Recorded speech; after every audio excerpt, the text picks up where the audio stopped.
Hello everyone, Jason the Dungeon Master here to discuss the story so far. Firstly, we'll start with the player character introductions to reveal the wonderful cast of my close friends with whom you all are going to love. After that, I'll give an explanation of the events leading up to the first episode of the podcast. But for now, to the intros. Hi, I'm Jason and I'm the Dungeon Master. Like most people, Critical Role got me into the game, and I've been playing D&D for about 5 to 6 years now, and it's truly changed my life. I've now ran roughly 20 or so campaigns of varying lengths, but by no means am I a master. Since the beginning of my DM career, I've excelled at creating homebrew content for my players to enjoy, which is kind of the main premise for this podcast. The world we're starting in, Drana, is the third large-scale world of my entire universe, which I've called the Lenoraverse, named after my first ever homebrew world, Lenora. This podcast is meant for me to take as many people as I can across the intertwined planes of existence that I am constantly expanding upon.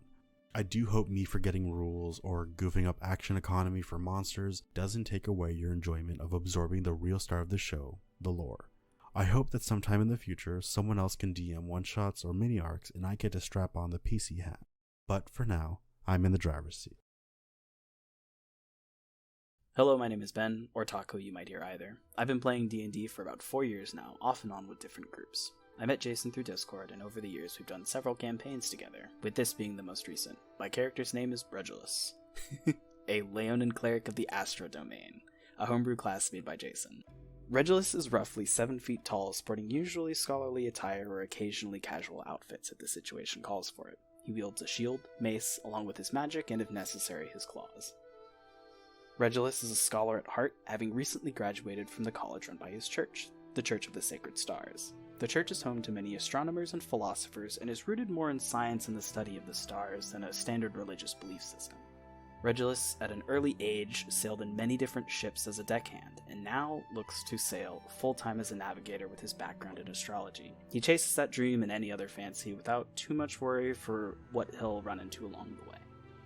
Having never settled in one place for too long, he's never made many lasting bonds, but he holds many of the people he met at the Sacred Star College in very high regard. Along with his new party, he seeks to carve out a place for himself in the world while proving himself as the best of what his church has to offer.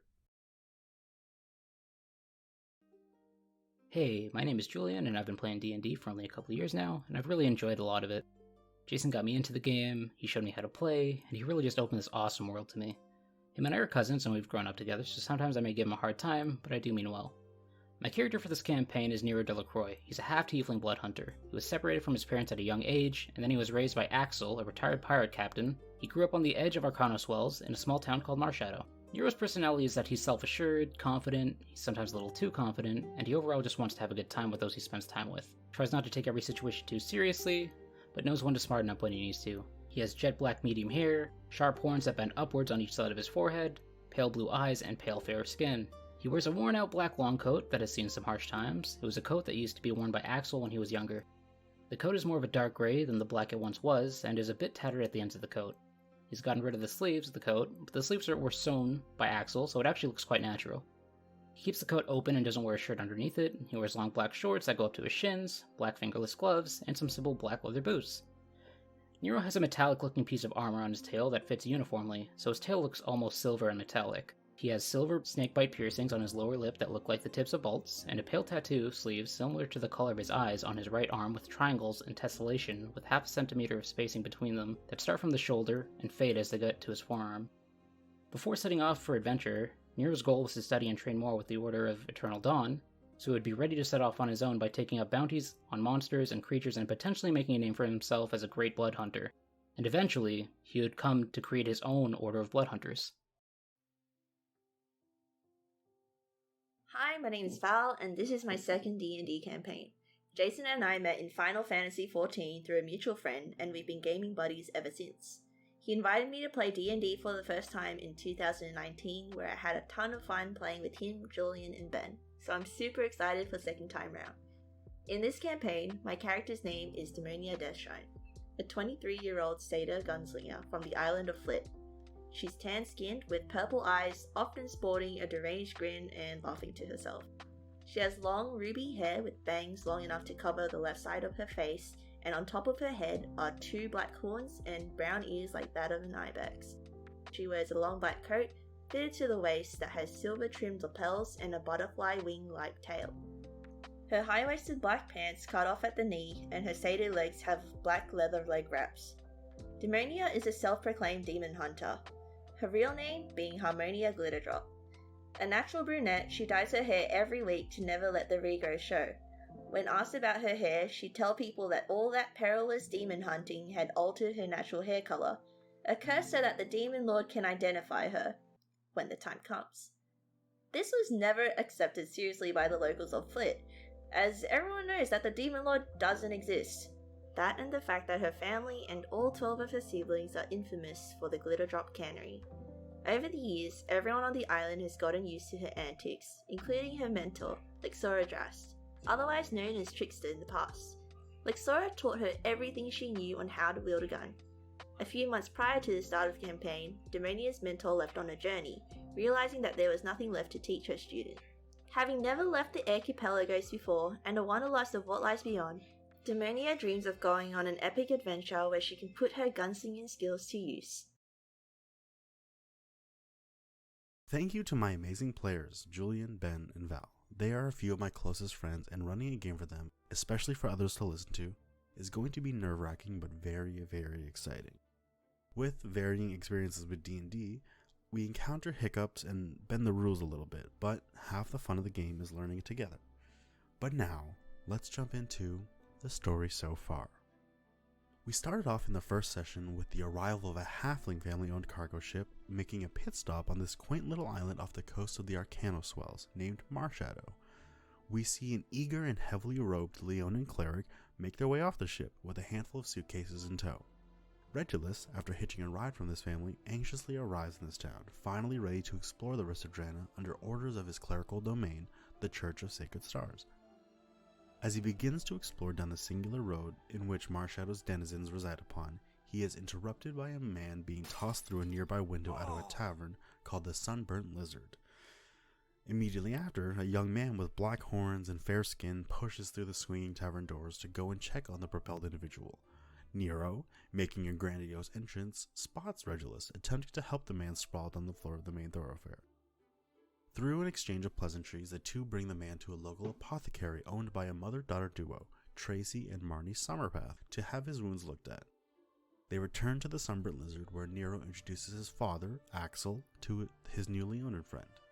Axel, a sun-kissed silver fox of a human, towering over both of the two with his two Arcanotac prosthetic legs, makes his introductions before continuing his duties as the owner of the establishment.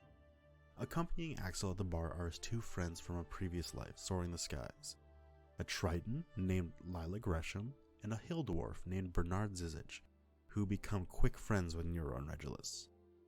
Needing a place to stay, Regulus is offered by Nero to bunk with him in the basement wine cellar until he is able to hitch a ride elsewhere in Drana. There, they become more acquainted and even learn about their shared interest in a childhood folktale about the Jade Heart. Although their versions of the stories differ, it is a quick bond for them to both latch onto. They then return to the main bar area where now a few pirates are making a raucous amount of noise while divulging in the tavern's beverages. The hour passes, and during that time, both Regulus and Nero gain their suspicions of these pirates, attempting to eavesdrop and gain insight on their overall presence here. Regulus does manage to catch some information about an event happening within the next few days called Mars Solace, and that they need to do what they were told to by the end of the night. By the way, Mars Solace is MAR''S, just like you should know. Regulus shares this with Nero as the pirates set off back to their boat for the evening.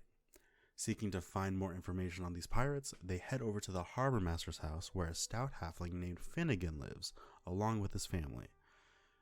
Nero and Regulus manage to glean some information on the ship, learning that they're a cargo ship working under no name but are sporting an amber-colored flag, representing an independent vessel not associated with the DUA, or the Dranian United Assembly. After juggling with this newfound knowledge and briefly considering hopping aboard the barge, the two finally settle down and decide to return to the tavern. Once back, they arrive to see decorations of a surprise birthday party for Nero, all planned by his father. A handful of Marshadow citizens attend the party along with Lila and Bernard. The festivities roar on through the evening, celebrating Nero's 20th, eventually dying down around midnight. the crowd soon disperses, leaving Nero, Regulus, Axel, Lila, Bernard, and Marnie. As a final round of drinks are doled out, Marnie lends a helping hand and heads to the kitchen, arms filled with dirty plates and mugs. A few minutes go by until Regulus spots smoke crawling from the kitchen service window up to the ceiling of the main dining area. As everyone stands to attention, now spotting the flickering of fire emerging in the kitchen, through the swinging doors leading there come out a terrified Marnie clasped around the neck by one of the pirates seen here earlier. Flanking directly behind are the other two familiar pirates as the background fills with a warm glow of flame slowly creeping in. An intense standoff commences between the pirates and the partygoers until Nero acts first. The combat begins with nearly perfect rolls as Nero and Regulus both manage to spot and immediately disable the pirate wielding a gun held to Marnie's back. Axel and his friends react right after and each show off their unique blood hunter abilities. Axel contorting and morphing from this grisly old man to an imposing and very intimidating were-polar bear as cold mist and ice envelops his onyx claws. Bernard striking the edge of his blade across his back as his blood ignites into roiling fire around the sword. Lila's hands crackle and spark as she sends tendrils of lightning towards her foes. Team synergy quickly incapacitates the pirates, saving Marnie from any harm. As the main pirate releases his grapple on her, he mutters his final words to Axel, saying, "Mars Solace is upon us, Frost Claw," before falling limp on the floor. Many questions arise, but before any are answered, everyone quickly extinguishes the fire within the kitchen, and Axel rushes Nero and Regulus to the rear of the sunburned lizard. There, Axel walks over to a fairly large burlap tarp which he tugs to the floor, revealing a metal patchwork dinghy, akin to a very used car. He hands the key fob to Nero along with a sack of gold for his birthday present and orders Nero to run. Find Arya Stonebreaker in Wind Maiden, in a very angered but sorrowful grunt of a voice. In a hurry, the two grab their things and take off to the skies. As they flee into the night, both gaze back in the direction they came to see, emerging from darkness, a handful of ships slowly writhing out and closing in on Nero's home island. They see an eruption of familiar elemental magic from a now distant trio of badasses as Axel, Lila, and Bernard continue the fight to protect Marshadow. So yeah, that's what happens in the first episode. Regulus and Nero meet, do some sleuthing on some pirates, find out they're bad and get attacked, learn about an event called Mars Solace, and are forced to flee Marshadow to find Arya Stonebreaker and Wind Maiden. Now you may be wondering why Val isn't here yet. That is because due to scheduling conflicts, she wasn't able to join us until a few sessions in. If I'm not mistaken, I think the first episode that Val joins is in the third episode. So for the first few episodes, it'll just be this dynamic duo, but then Val will join us. We also had to try and find a good time to get her character to fit in story-wise, so that is session 1. Now on to the second session. That story continues that night aboard Nero's new ride. The two are soaring through the evening westward. Slowly falling asleep, the two miraculously find a single floating farmhouse in the midst of the void of the evening sky. Desperate to find a place to rest, they make their way and park on the edge of this island. They approach the front of the house where they begin to hear noises of someone humming from within. Walking up to the front door, the two read a nameplate affixed to it saying Mr. Literalis. As they knock and knock, the door eventually barks, shifting and shrinking down into a small senile schnauzer dog that seems to shift materials, first matching the wood of the door, then into mossy dirt, and eventually into a marbled stone. The doorway then opens out to reveal the most stereotypical wizard in a very stereotypical outfit. Imagine Yensid from Disney's Fantasia. Invited inside, the two follow Mr. Literalis into a fireplace and lightened den with towering bookshelves against one wall.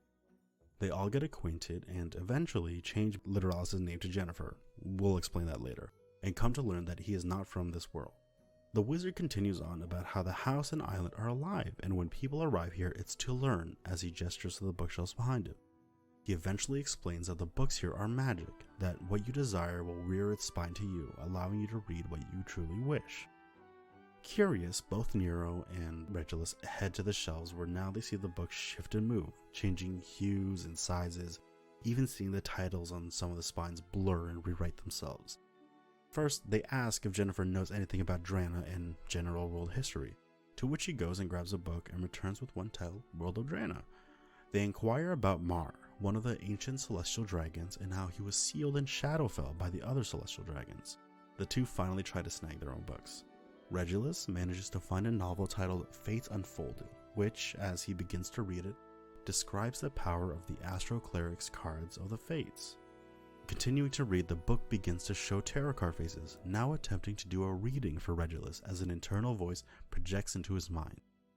The book goes through a few cards telling him about his past, present, and future, attempting to divine and predict how his adventure will go. Nero finds a book titled Battle for Dreer's Point, which recounts the historical events of said battle roughly 50 or so years ago. It begins with describing the main entities of the battle, the Shields of Drana, now called the DOA Army, versus the largest pirate faction at the time, named Mars Plague. He also learns that alongside the Shields of Drana, an assembly of warriors named the Order of Eternal Dawn assisted greatly during the battle. Nero learned that this is the same order in which Axel was a part of, coming to learn that the name the pirate muttered Frostclaw is Axel's warrior name. Continuing in the book, it briefly speaks more on the order itself, talking about the three leaders of its separate divisions, Vanguards, Innovations, and Artisans. Firstly, the Master of Vanguards, Axel Delacroix, nicknamed Frostclaw, who led the warriors on the front line. Secondly, Master of Innovations, Henrietta Lefray, the Lawglaive, where she used her intelligence amongst the combat strategists, issuing commands to the various units leading to the war's victory. And finally, the Master of Artisans, Oslo Lunavis, the Dream Dancer, helping and assisting the injured both through healing and inviting song and dance to ease the minds and souls of the soldiers fighting this battle. But as Nero tries to read on, the words fade from the pages of this magical tome. Finally, the two reconvene where Nero is as he reaches for another book titled The Jade Heart. Together, they read the contents of the book explaining a story of a warrior named Jonsa of another world called Lenora. The main character was a peasant girl who strived to be a warrior like her brothers. It continues on about how she fought somewhere in Lenora called the Undying Wastes and proved her worth to the army she served and quickly rose the ranks to become a general. She was nicknamed the Jade Heart after her personal weapon, a glaive with the blade made out of the same carved green mineral. Through sheer willpower and might, some of the gods of Lenora bestowed upon her their power, offering her the position of godhood for which she graciously accepted, now becoming this world's goddess of war and strategy. The story shifts from a classic hero's journey to now a fantastical epic of the Jade Heart traveling through the plains. It talks about her watching over the wars that persisted, eventually coming upon the war between the Metalla Magnus and Chroma Magnus in Drana. Seeing their abuse of power wiping away this world's innocent mortals, Jonsa intervened, blessing the Metallum with her own power to assist in sealing away the Chroma. Siphoning her essence out to help, she lost her glaive in the process, along with a piece of her soul. This was due to the Chroma attempting to summon Mar in a desperate attempt to gain the upper hand. Now copying what Jonsa did for the Metallum, Mar gained enough of a connection from Shadowfell to deliver a terrifyingly dark blast of energy to Jonsa, to sever a piece of her and banishing her away. It is said that any clerics or paladins serving under the Jade Heart's power had their ties severed from their goddess. Now sufficiently carrying the weight of such a lore drop, the two take their leave and rest in chambers offered by Jennifer. After waking up, they quickly sneak out so as not to disturb this wizard, and continue once more westward into the archipelagos. The duo finally arrive into the region and are briefly stopped by DOA border soldiers, where they are ordered to fly to the border town of Sayakin, and must wait until their boat is inspected and allowed to fly unrestricted in the rest of the archipelagos. And that's where we will pick up for our first official episode of the podcast. The second session was very much just a lore drop, giving them clues and insight to their goals, even sprinkling some backstory stuff here and there. I am constantly improving as a DM, and I hope this world creates a safe space for your mind to wander and explore. Thank you again to my amazing players for keeping up with my shit and joining me on this adventure. For any updates and more, don't forget to follow us on Twitter and Instagram at LoreDropPod. That's LOREDROPPOD. And, once again, how's that for a lore drop?